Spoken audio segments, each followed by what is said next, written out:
Alright, hello, YouTube. Well, we're back with another talk show. Can you please shut your phone up? Ironic. That's Anyway, this week we are going to talk about a topic that DJ, Teresa, me, and the cameraman himself all know about. Trevor, get in the camera so they can see you. Okay, fine. Hello. That's Trevor. He's the cameraman. Now, DJ, you're the DM. Start us off. So D&D, pretty much in definition, is a tabletop role-playing game, shortened down to tabletop RPG. Pretty much, you can be really anything in this game, and As long as you follow by the rules. as long as you follow by the basic fantasy setting. Of course, there's other tabletop games like Fantasy setting, but you have the Fantasy Warforged setting. race. yeah. Well, Warforged is golems, not well. It's robots. It's Trevor pretty knows- much pretty much robots, but in fantasy. Trevor knows all about the Warforged. Alright, but no, with how it is, we ourselves been playing D&D for about a year now. I've been with them since March of this year. I can't Yeah. remember. And with this, it's kind of interesting with how it says it's pretty much there's no rules in the game, but there is.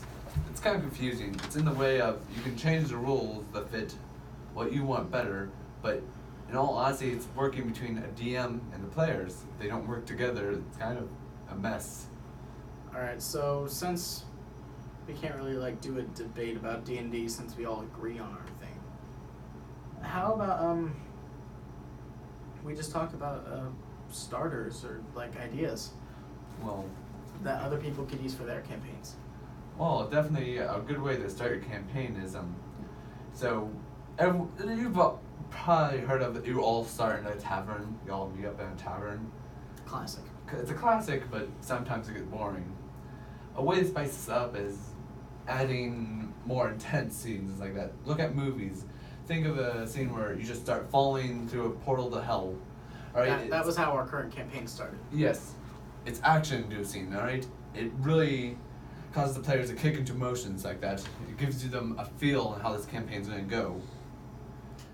The way I entered their last campaign was I just tripped and fell through a portal to a different dimension. Yes. It was funny. Yeah. You. And I also resurrected a dragon out of the kindness of my heart. The kinds that. Well, you had money. Because that one guy slapped something really hard. Yeah. Oh, Yeah. no, I remember. Remember, kids, do not put your pet dragon into a giant cube of slime. And The gelatinous cube. I was thinking this time we could let it go on for maybe 10 or 15 minutes instead of 5 minutes like last time. Yeah. Because then we have more time to talk about everything. Teresa, you had something to say? Okay. And make sure not to mistaken your pet rat for a wild one and cook it and eat it. Really, Oh, Teresa, yeah. you just had to bring that up. Yes, our current player here had a pet rat. And I, as the cruel and unforgiving DM I am, made him cook it and eat it. Didn't even know it was his own pet. Until I noticed it wasn't eating the demon head in my bag anymore. Yes, and you were sad. We had a moment of silence. We played funeral music. Yes, I called Yeah. him Plague Rat. That was his name. Was his name. His name was Plague Plague Rat. Rat. Yes, he was the best Plague Rat. May God bless his soul. His non-soul. No, it's- Stop. oh my God. Anyway, DJ? Overall, though, D&D is just anything you want. it's anything you want, and I feel like it's a really good way to really get along with your friends. It's like that, and if you really can't really make a group yourself, which it's rather hard because there's multiple places online like Roll20 and some other places like Reddit and like that find groups. If you really can't really find a group though, there's always something called Adventures League, which is more like official D&D play, which there's some places around here that have it. I'm not going to specify any, but essentially, if you really can't find a group and you want to be introduced, these people are usually chill about it. Right? It's a mix of veterans and newbies. And We've discussed the good ways to start a game, how to start a game, like where to go. Now, We have to discuss what is acceptable in game. one thing that we're still working out is focus in the group. We have a lot of things like people talking over each other. We can't stay Yes. on topic. This is something I like to call group dynamic. It's necessary in the case of providing a rather smooth story and having everyone pay attention because they're all connected in some way to what's happening. Of course, I am the most important. Sure. Yeah. And we know it's all about that goblin wizard, Boblin the Goblin. Sure, the little small guy. The little small guy. Little tiny guy. Alright.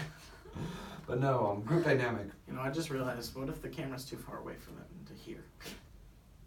We have the echo.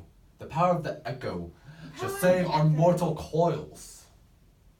You don't make any sense sometimes. I do not, and I don't wish to be. Okay. Alright, Right. Okay, so we've Deidre. we've gone over the ways to start a game, how to get into it. Now we go through what's acceptable. Yeah. Now So something that is not acceptable is eating your rat. no, that's acceptable. It's acceptable, but what's not acceptable is forcing your unwitting player to do it. Hey, it was an idea given to me by you. You said, "Oh wait, do I have a pet rat?" I was like, "Oh, yeah, you just ate." It was out of the kindness and Yeah. of my. You just ate your rat. Let's not talk about the rat. Okay. Okay. Anyway, group dynamic. It's something really necessary. Everyone should really focus on how the battle affects them, and how they affect the battle. Now, if this doesn't really work, then you have a situation where players try to just drift off and try to do their own thing. This causes a lot of confusion in the group. It makes it difficult for everyone to really know what's going on. For example, say you have a guy that's like on a flying horse, and you have two characters that are doing their own thing. If you have one character that tries to jump up on the flying horse, then you don't use an attack that will knock the horse down, because that's going to end in disaster. Because in our current campaign, what we're doing, we have the flying horse situation. Say our Boblin Goblin guy, Our tiny little goblin. he has a hose that sprays water from the river Styx, which is what we're sailing on. So if our enemy's what's the word I'm looking for? Our enemy is immune to it. Yeah. But say he wasn't. My character is up on top of the horse, and if he were to spray the Styx hose, then that would mean both me and the enemy fall into the water, and then we have a situation. That is one hell of a situation because that would just be a mild madness. Can you guys specify on exactly what the River of Styx does for the viewers? Oh yeah, the The river river Styx. Styx, it's basically pain water. Let me explain in detail here. Pretty much, the river Styx in D&D lore, otherwise, is the connection between all the hellish planes, like the Abyss, Nine Hells, and some other places. Right? Can't go over all of them. And with that, it shows that if you drink water from the Styx, you go mad. You pretty much, your eyes roll up in the back of your head, and you just lose all thought. Doesn't kill you, but pretty much second closest thing. Our guy is our guy that drank the Styx water because he's dumb. He has aura vision now. He can only see auras, Yeah. which makes him a good scout. But he is a terrible fighter. He's blind. He's legitimately blind. Okay, so I made a couple of things I want to ask just in case, they want to know. But what about the specific mobs in D&D that you can fight? So, In our current campaign right now, in our current campaign, it's pretty much, well, let's be in general first. First of all, some interesting creatures I don't think people really pay attention to. Trolls. Think of them as the troll and the Brigid type. You don't really think about them often, and they're really interesting because they have a specific kind of vulnerability, something that makes them take more damage. Fire. Most enemies in the game don't have this. So, it allows for a group dynamic. Burn it. Yeah, just burn it. burn everything to the ground. We have a until lot of you- spellcasters, except I thought it would be a good idea for in a hell campaign to have fire-based attacks, which is not a good idea. Everything's on fire. You just try to light more on fire. It doesn't work. Well, I mean, I more have other fire. things other than fire.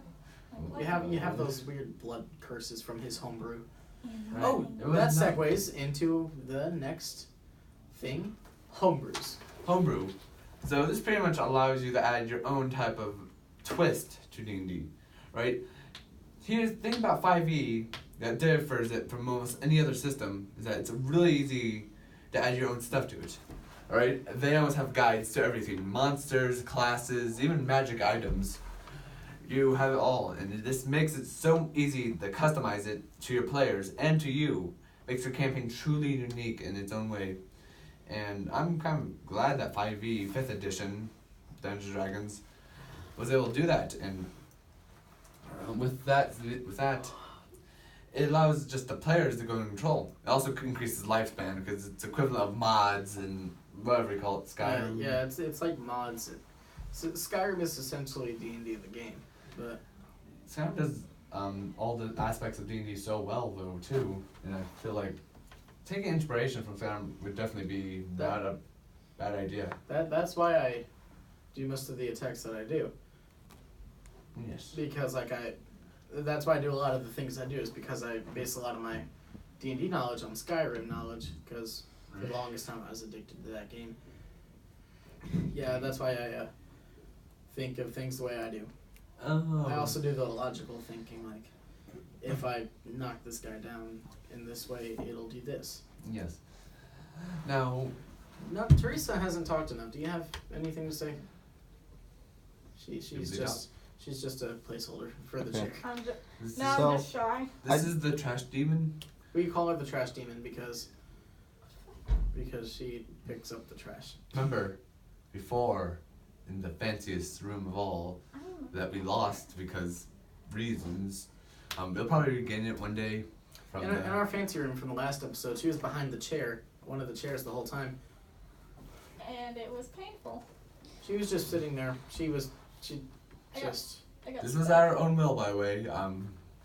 Let's just say that this was at her own will. She was behind that chair at her own will.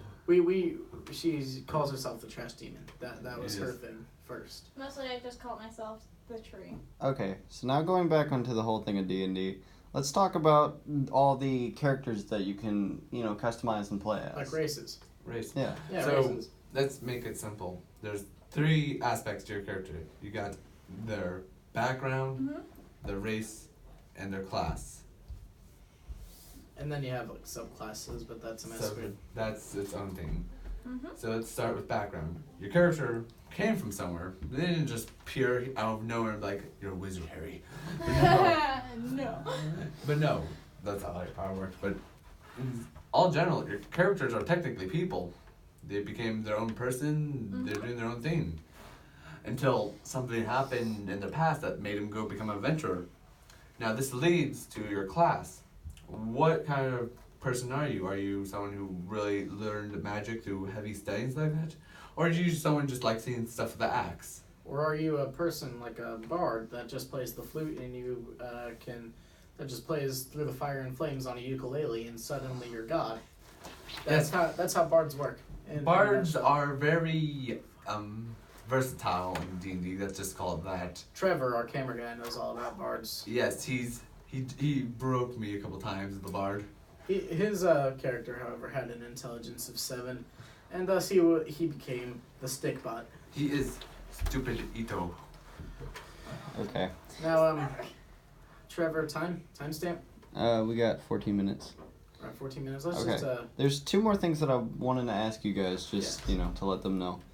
Yeah. First thing, let's talk about weapons. weapons. Weapons. I don't use weapons. My character has enough spells to make it through. So, what about weapons? Are you thinking about magic weapons or just general weapons? Like, weapons in general for, everything. So, anywhere coming from, small axes to, big scythes. So here's how it goes. Weapons Scythes. are also very diverse in this 5th edition Dungeons & Dragons. With this, you pretty much can pick whatever you want. you can always pick what does more damage, but there's always a drawback. It might be too heavy for you to lift. It might even be just too lengthy. Though, with this, it's... It might be too heavy. Yeah. No, it's... Though each weapon, it does feel like each one's specified to a class. Right? Like, quarterstaff to monks, dagger to rogues, and great axe to dagger barbarians. to no dagger to this rogue, because weapons don't matter here. No kidding. I'm Okay. going to... Neither does health, DJ. Now, Yes, I What? hate y'all. now let's go into the elemental weapons. The elemental weapons. Magic That's items. Magic items. I use a lot of spells. I don't have magical items. I do have a lot of spells that make items. Like I have a green flame blade that I used once and never again. Yeah. I used it once to like slit a guy's neck and take his soul. That was about it. Oh, that was the green flame blade. I should pay more attention. Oh. Well, I don't really exactly. Wait. Wait, no, I mean like maybe I used like cloud of daggers and like put it around my finger. Yeah. There's multiple ways you can do this. Remember, D&D also has a lot of flavors, so it's its own thing. Yeah. But with this, showing magic items like that pretty much allows you to do stuff with your character that isn't really anywhere in the rules, and you can't really implement it in your own way. No, we're running out of time here. So wrap us up on magical items. Magic item. So pretty much, here's basic +1s, +2s, +3s. But no. You can roll for like different things to increase damage. Yeah. That's one of the main things of magical items, to increase damage. But there's also other things that items can do, like they can absorb souls sometimes. Let's talk about one of the main magic items, the Deck of Many Things. I've never heard of that. You've never heard of that? A good thing you never heard of that, because it's never going to be my campaign. This item is pretty much a tarot card deck. If you pull a card out of it, it activates an effect. Yes, but these effects are world-changing. It will literally change the world around you. Like the infinity-sided die from Gravity Falls. Yes, it's actually very similar. Wow.